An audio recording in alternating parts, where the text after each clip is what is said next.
If you are sitting there and you're going, everyone around me is unhealthy, right? No, I'm just saying in general. Yeah. The problem isn't the people that are around you. The problem is you. Yeah. Like, I'm just being honest. The problem is you. Yeah. If you feel like you are only surrounded by people who are unhealthy or enable you or they're leading you down the wrong path, and that's all you have, and you don't have anybody to go to when you are vulnerable, when you're down, when you're whatever, that is a problem with you. And that sounds really, really harsh. Mm-hmm. And it is, to be completely honest, because sometimes you need that. You need a harsh, like, oh, it is me.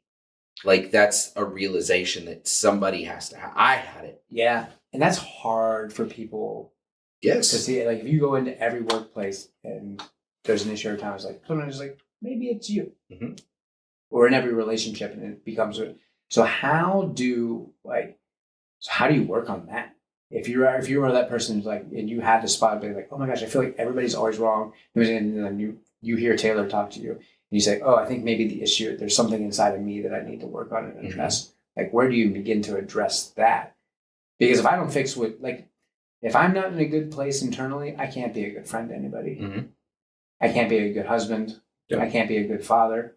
So, like, where do you, like, if you're saying like that, like, where do you start with that? Like, where does growing start with that? Yeah. So I would say 3 places. I'll give you a list of 3, right? Number 1 would just be the Bible in general.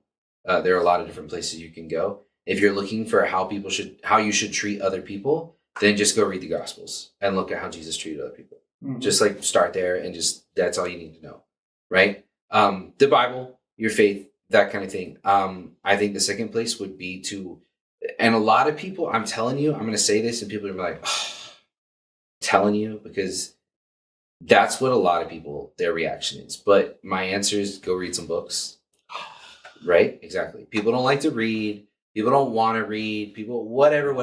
I don't care what the excuse is. Yeah. But people don't want to read.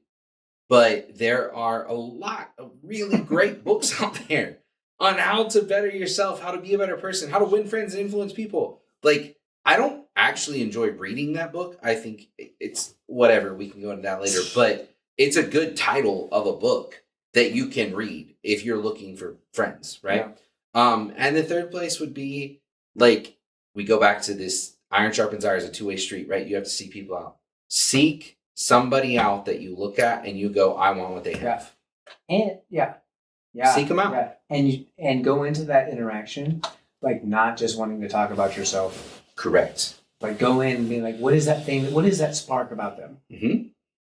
That divine thing about them. Like, and learn about them. Yes. Ask them questions.